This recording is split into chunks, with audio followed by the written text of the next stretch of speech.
إلى أرواح والدنا ومشايخنا وأصولهم وفروعهم بأن الله تغشاهم برحمة والمغفرة ويؤلي درجاتهم في الجنة وينفعنا ويعيد علينا وعلى والدنا وعلى أهل بلدتنا أجمعين من بركاتهم وأنوارهم وأسرارهم وعلومهم ونفحاتهم وخصوصياتهم وأن الله الكريم يرزقنا فحم النبيين وحفظ المرسلين وحسن الخاتمة في أمين وعافية وسلامة بسر النبي وآل النبي بسر الفاتحة إلى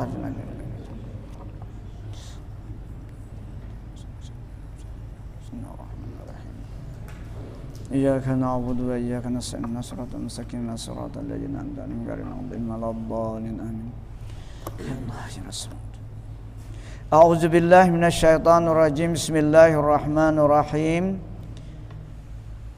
Yang keempat, khalwat yakni melazimkan duduk di dalam khalwat dan menjauhi daripada bercampur dengan manusia.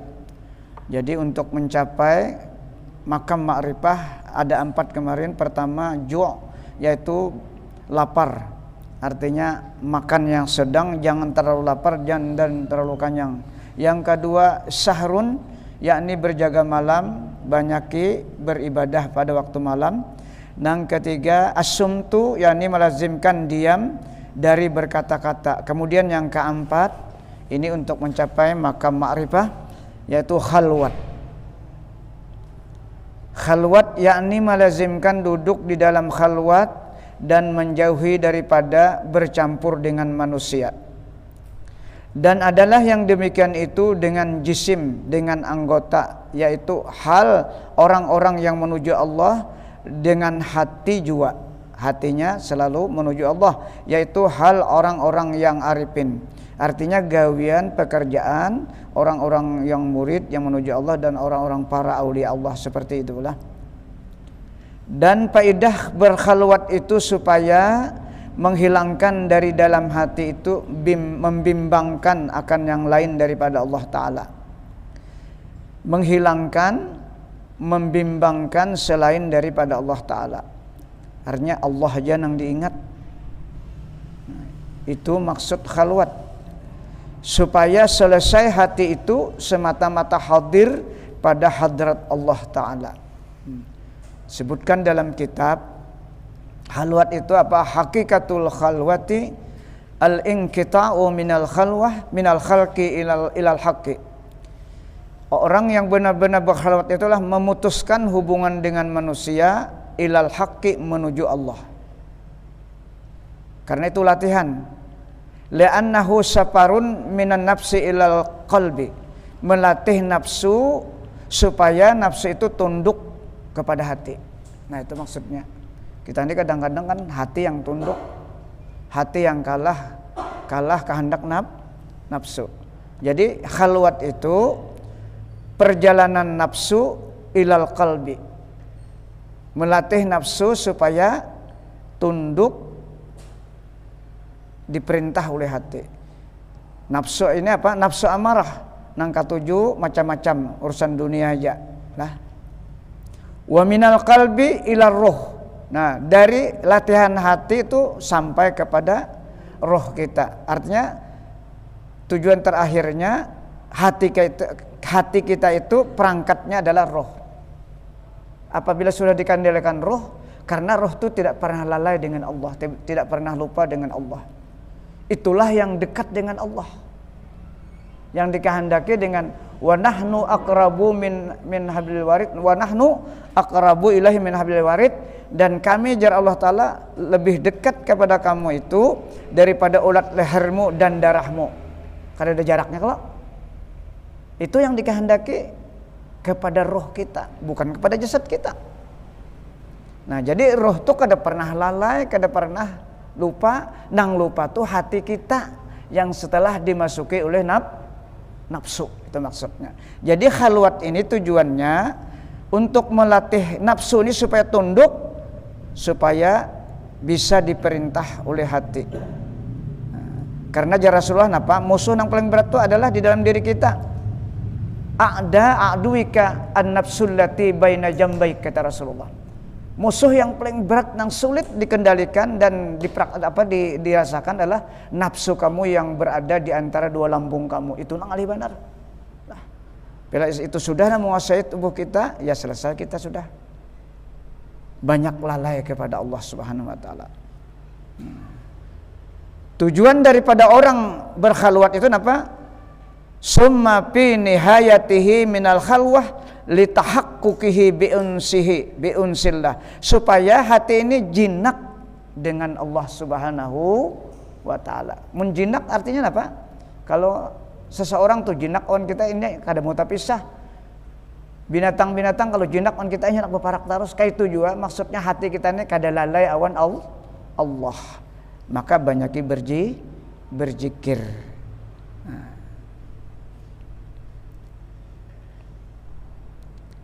Dan faedah berkhalwat itu supaya menghilangkan dari dalam hati itu, membimbangkan akan yang lain daripada Allah, supaya selesai hati itu semata-mata hadir pada hadirat Allah Ta'ala, terutama dalam sembahyang dulu latihan kita lah.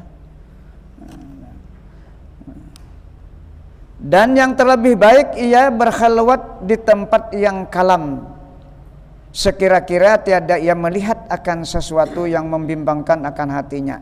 Nah ini orang yang di tempat yang kalam ini artinya yang gelap lah. Ya orang ada kadang-kadang berkhalwat itu mencari tempat yang sunyi, ya, ada yang di hutan, ya, supaya jangan ada lagi yang mengganggu. Tapi ada juga yang di rumah aja, di kamar aja lah. Jadi di kamar aja khusus ada kamar yang halus, jangan terlalu ganal kamarnya. Yang di situ kada boleh masuk nang lain. Nah, gambar pun kada boleh ada di dalamnya. Gambar siapa aja kada boleh, gambar guru kada boleh. Itu tempat khalwat supaya jangan ada terbagi hati, semata-mata hadir kepada Allah Subhanahu wa taala.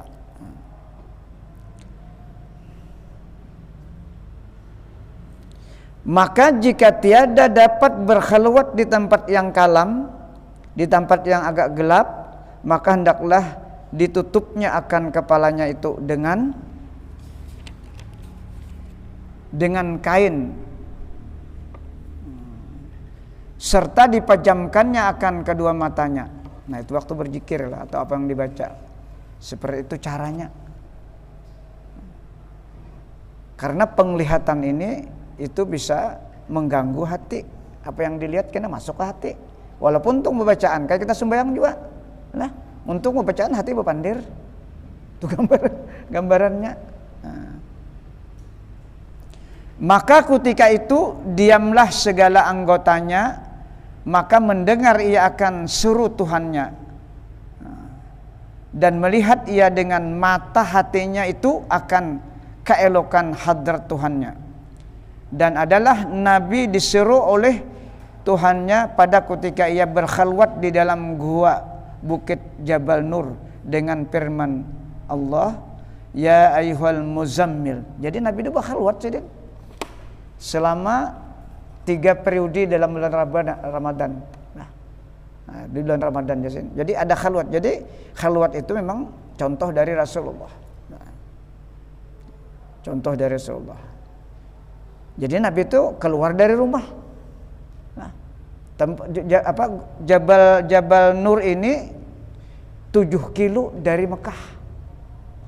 Naiknya itu berapa? 2 jam.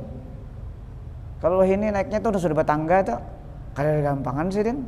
Nah, jauhnya bahari kan ada jalan lagi, jalan setapak ke gunung nih tuh nang. Kada dibentuk jalan. Coba perjuangan Sidin untuk mencapai kehadirat Allah luar biasa.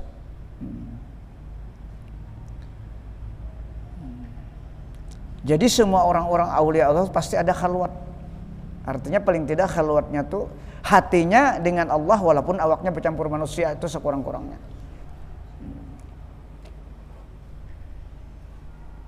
Kita khalwat kita ya beribadat nih. Bah maghrib sampai isya tuh khalwat. Kenapa jadi khalwat? Karena hati kita dengan Allah. Itu khalwat namanya. Selama kita berzikir tuh khalwat namanya. Pila kita kada berzikir bepandir, nang lain pada mengingat Allah tuh kada khalwat. Baca Quran, baca salawat, baca istighfar, berapa kekuatan kita, itulah khalwat kita. Kalau kita kada kawa peranya asingkan diri atau kada kawa di rumah, khalwat juga cuma bacaan, itu khalwat juga sama. Cuma bentuknya tidak seperti yang dicontohkan. Yang dalilnya ya ayyuhal muzammil, artinya hai hambaku yang berselimut. Ya ayyuhal mudassir, hai hambaku yang berkelubung. Itu nang tadi nang dimaksud kita teh betukup tadi kalau lah, betukup dengan kain. Tujuannya supaya hati ini konsentrasi kepada Allah. Jadi ada cara-caranya.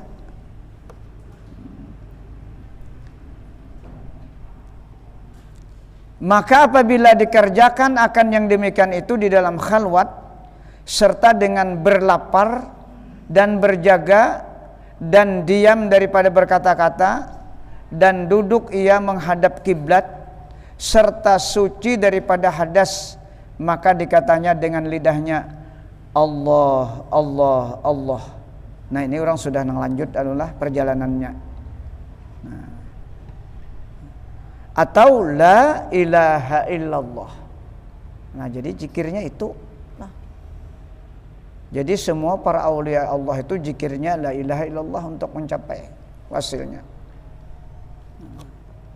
Jadi kita yang awam ini, nang kada khusus ini paling sedikit dalam 24 jam itu 300 kali berzikir. 300. Mereka nang sudah murid nang menuju Allah tuh paling sedikit 12.000. Kalau guru sekumpul 24.000 dalam tarikatnya. La ilaha illallah aja kalimatnya ada lain. Bila sudah wasil itu sampai waktunya ya nang jadi itu lah. Timbul anugerah ma'rifah dari Allah Subhanahu wa taala.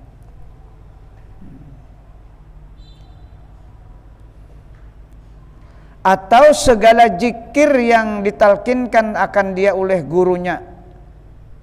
Apa saja yang ditalkinkan zikir itulah yang disuruh gurunya. Nya kada sama, kadang-kadang ada nang salawat. Kalau guru mahpus bati-bati itu salawat ditalkin gurunya. Nah, jadi melihat keadaan anunya orangnya. Dan serta melazimkan akan yang demikian itu serta hadir hati kepada Allah Ta'ala. Nah, nang dibaca la ilaha tadi hatinya harus hadir kepada Allah Ta'ala. Sekurang hadir menterjemahkan kalimat la ilaha illallah itu dalam hati. Itu ada kalimat nafi dan isbat. La tidak ada, illa melainkan Allah musbat yang ditetapkan. Jadi latihan zikirnya itu tarikat zamaniyah la ke pusat, la ilaha ke kanan sedikit, Allah ke hati. Hakikatnya supaya Allah ini sabit di hati ini. Nah, itu zikir nang punya nang bergerak nih tuh. Nah.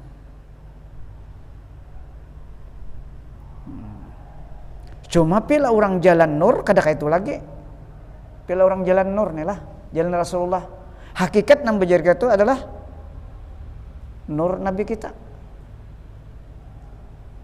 Itu aja yang dikatakan la ilaha illallah, kada kita pana di sifat Rasulullah. Ini memang harus latihan lah. Tapi kita ini tadi ya itu aja dulu menerjemahkan kalimat la ilaha illallah aja dalam hati. Karena yang dilihat dan dinilai oleh malaikat itu nang di hati itu. Karena pahalanya satu kali berzikir itu orang nang khalis ikhlas hatinya karena Allah berzikir ditimbang beratnya satu kali berzikir itu lebih berat daripada 7 lapis langit dan 7 lapis bumi itu pahalanya. Kalau sedikitan itu satu kali aja. La ilaha illallah, la ilaha illallah, la ilaha illallah. Nyaman aja kalimatnya, cuma berat diucapkan. 100 gen kemana-mana sudah hati belano. Nah, itu perlu latihan tadi bang. Dipaksa, kalau dipaksa kan apa? Pasti ada yang mengganggu. Latihan berzikir itu kan ajakin yang mengganggu. Kemanakah sasatnya ingatannya nah? Itu fakta sudah. Nah, cuma jangan putus asa, terus jalan. Makanya Imam Ghazali sidin melakukan itu. Kalau malam ini nah 1000 kali sidin berzikir. Malam Sabtu nih 1000 kali. Yang 7 hari itu kan sudah sering kita sampaikan. Malam ini giliran la ilaha illallah tuh 1000 kali.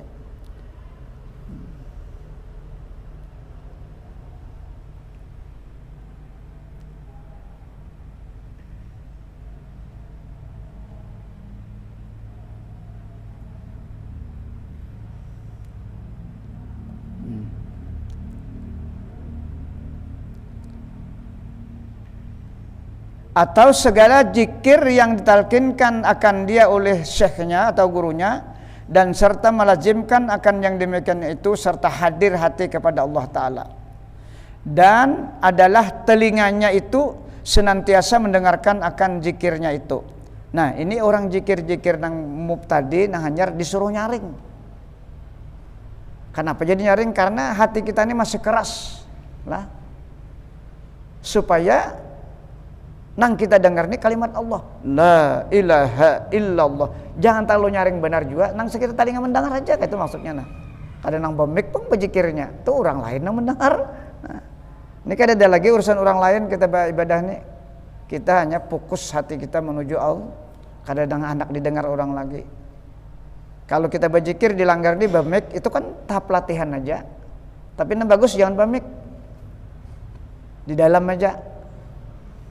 Supaya terbiasa kita kada hendak minta didengar manusia, kita hendak didengar oleh Allah. Makanya di rumah tadi, di kamar. Nah.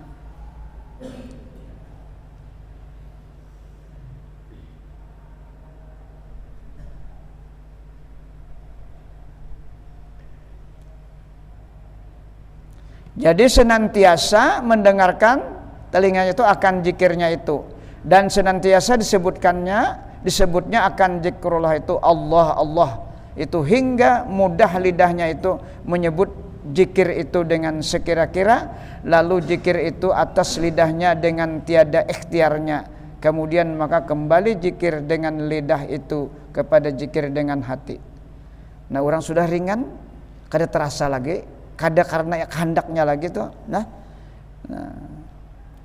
lalu zikir itu atas lidahnya dengan tiada ikhtiarnya, kadainya lagi ditolong Allah sudah, ringan sudahnya. Makanya kayak guru sekumpul tuh 24.000 tuh, kita kada kau membayangkan waktunya lah 24.000 tuh nah, siapa waktunya itu. Kalau berzikir 1000 itu paling cepat setengah jam, yang normal, yang jangan terlalu laju, jangan terlalu lambat.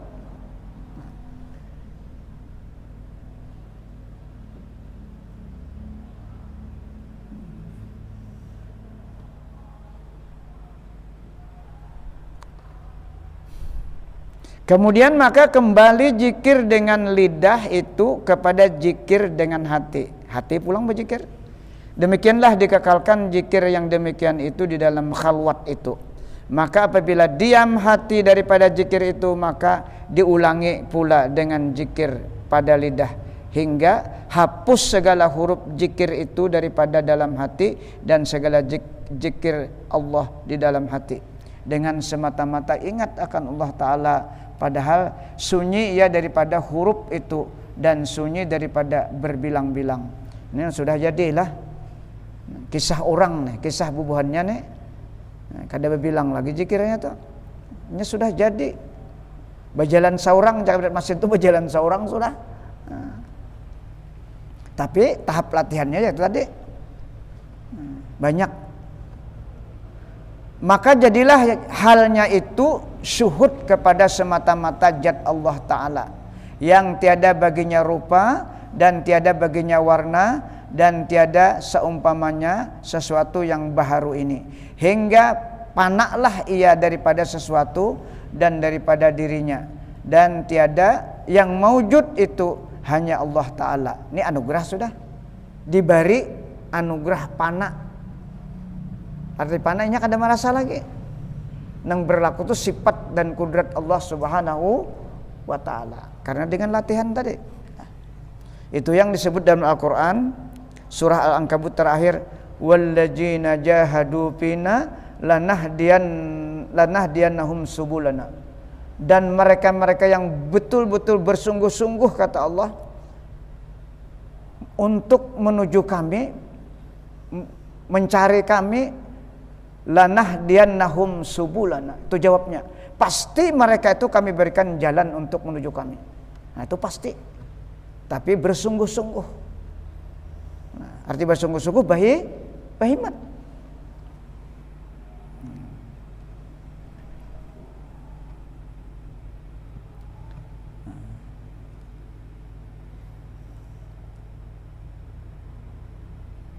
Hingga panalah ia. Nah, panah itu anugerah. Arti panah itu hilang sifat basarah kita. Kita kada merasa lagi diangkat sifat basarah kita. Maka yang terjadi itu yang bergerak lisan maupun apa saja itu udah sifat dan kudratnya yang berlaku di awak kita. Ini sudah makam mereka lah, mereka orang-orang yang sufi tadi.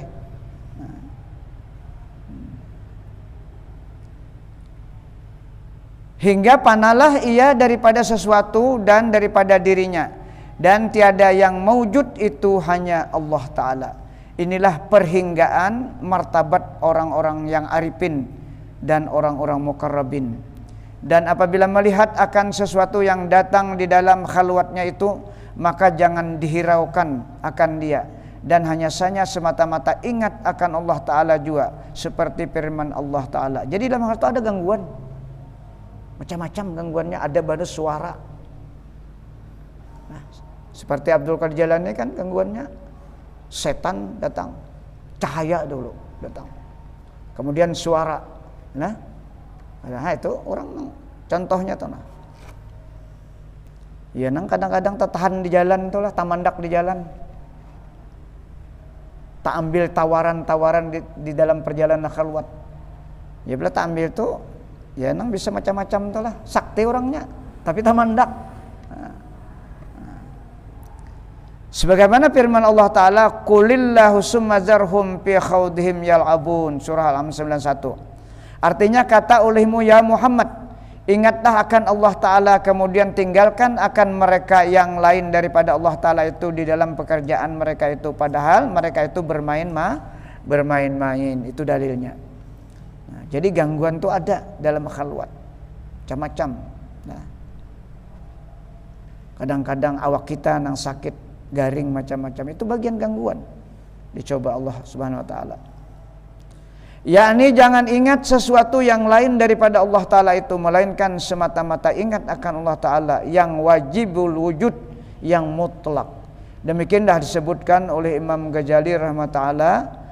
Dan lagi ia berkata, wa yulazimu dzikra tulal umri fa'asahu yurzaku an yakuna min mulukid daraini wa yankasipu lahu al-haqaiqu fayara ma la ainun ra'at wa la ujunun sami'at wa la khatara ala qalbil bashar fa illam yankasib lahu syai'un fayudawim alaihi fa innahu inda nasiyati malakil maut alaihi salam yankasipu lahu jalika wa yasilu ilal maqsudi. Artinya, dan sugianya bagi orang yang berkehendak kemenangan di dalam dunia dan akhirat itu, bahwa ia melazimkan akan zikrullah Ta'ala selama hidupnya. Karena tujuan Allah mencipta kita untuk beribadah.